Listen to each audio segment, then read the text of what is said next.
छोड़ दिया। इस प्रकार बंगाल जहाँ सब कुछ अवेलेबल है पहले से था, फिर एक बार सारी सुविधा देके हमको काम और सबके उपयुक्त बनाएंगे। अगले 20 तारीख को माननीय प्रधानमंत्री आ रहे हैं, 20-21 रहेंगे, योगा दिवस में रहेंगे। कुछ बनी हुई जो व्यवस्था हमारे उसका उद्घाटन करेंगे। तो एक मैसेज हम देना चाहते हैं कि देखो बंगाल आपके इंतजार कर रही है, आप आइए।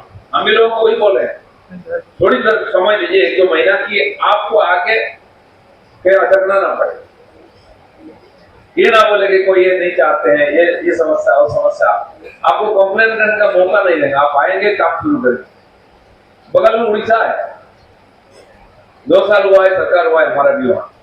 यहाँ जमीन होते हुए लोग वहां जमीन लेके इंडस्ट्री बना रहे हैं। मेरे जान पहचान कई लोग हमको पूछा काम क्या करना चाहिए, साल भर पहले, 1.5 साल पहले, क्या करें, उड़ीसा जाए। हम जाके देखिए ऐसा ठीक ठाक है तो वही शुरू करिए, जब तक हम लोग नहीं आते तब तक वही रहिए, फिर यहाँ आइए।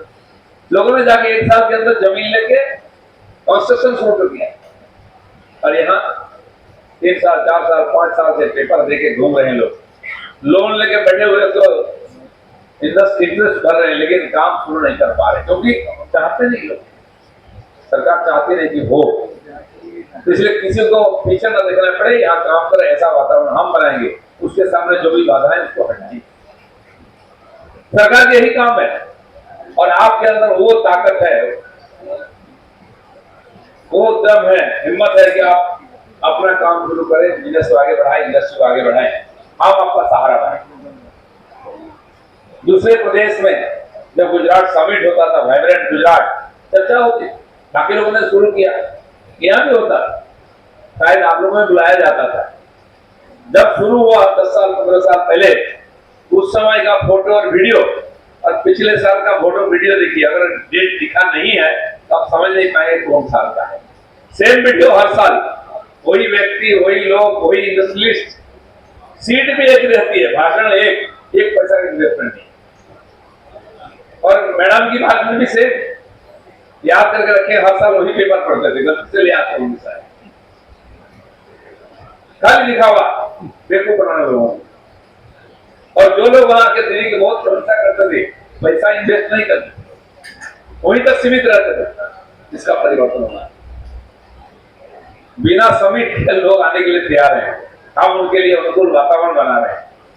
यहाँ आओगे, जमीन लेने के लिए जाओगे, वहां कोई आके बोलेगा पहले मुझे दो, आप वहां कंस्ट्रक्शन शुरू करेंगे, रजिस्ट्रेशन करेंगे, जहां जाओगे पहले दो हिस्सा, लेबर लेंगे आप, वहां रिक्रूटमेंट वहां भी मेरे आदमी को लेना है, कौन काम करेगा, क्या काम करेगा, वो तय करेंगे।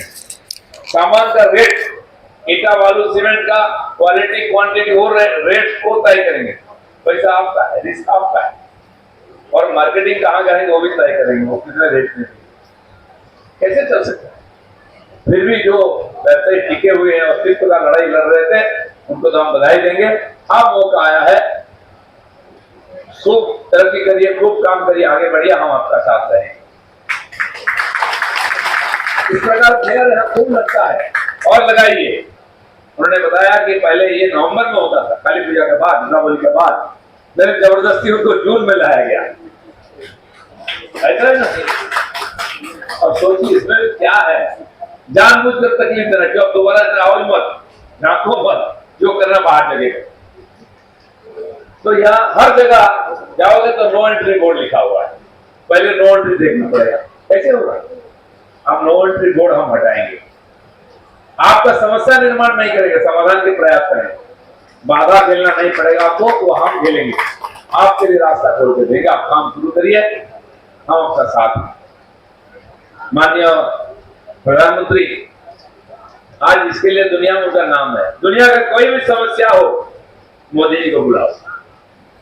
पिछले 3-4 साल से देश में, दुनिया में बहुत लड़ाई हो रही है, युद्ध हो रहा है, एक देश दूसरे देश का ऊपर है, कहीं एक देश के अंदर आपस में लड़ाई है। हमारे पड़ोसी श्रीलंका देखिए, अफगानिस्तान, पाकिस्तान, बांग्लादेश, नेपाल में भी प्रॉब्लम हो गया। ये सब देशों का अर्थनीति बहुत संकट में है, ऐसे गरीब देश है सब। और दूसरे देश एक दूसरे पर लड़ाई कर रहे हैं, तो उसमें भी बाधित हो रही व्यवसाय। किसी देश का जहाज का ऊपर मिसाइल मारना, बम मारना, तो आना जाना ही बंद है, बिजनेस कैसे होगा? उसका भी बहुत असर पड़ा है। हम गरीब देश बांग्लादेश को देख रहे हैं, उसका खुद का ये जो गारमेंट्स फैक्ट्री का क्या दुर्वस्था हुआ। हमारे यहाँ का सैकड़ों व्यवसायी वहां जाकर बिजनेस करते थे, इंडस्ट्री लगाए थे, सप्लाई करते थे, करोड़ों रुपया उनको वहां फंसा हुआ है। जान पहचान लोग बहुत है जो वो आते हैं, पार्क में मिलते हैं, लेकिन हमारे हाथ में नहीं है। हमारी सरकार माननीय मोदी जी ने भरसक प्रयास किया बचाने के लिए, संभालने के लिए, लेकिन उनकी नसीब में नहीं है सामने। लेकिन फिर भी इस परिस्थिति के अंदर भारत का इकोनॉमी पीछे नहीं आता। थोड़ी सी फ्यूल का दाम बढ़ा है, डीजल पेट्रोल से लेकर गैस तक, जो कि हमारे पास पर्याप्त या उत्पादन नहीं होता है, बाहर से लाना पड़ता है, इसलिए असर तो हुआ है, लेकिन बाकी कहीं असर पड़ नहीं जाए। दुनिया में लड़ाई चल रहा है इतना सारा बड़ा बड़ा, लेकिन हिंदुस्तान में उसका कोई असर नहीं है। चुनाव हो रहा है, मेला हो रहा है, और पिछले साल तो महाकुंभ हो गया, 65 करोड़ लोग अगर डुबकी लगा के घर चले गए, किसी को पता ही नहीं कि दुनिया में क्या हो रहा है। हम एकदम आराम से शांति से जी रहे हैं, अपना काम कर रहे हैं। एक समस्या था बंगाल, कश्मीर शांत हो गया, इसकी बारी है, ये भी शांत हो रही है। इसको नया ढंग से गढ़ने के लिए आप लोगों का सहयोग चाहिए, हम आपके साथ रहेंगे हमेशा। इसलिए आज की ये जो फेयर है, इसका सफलता कामना करते हुए आप सभी का आगे उज्जवल भविष्य और बंगाल के उज्जवल भविष्य का कामना करते हुए सबको धन्यवाद। भारत माता की।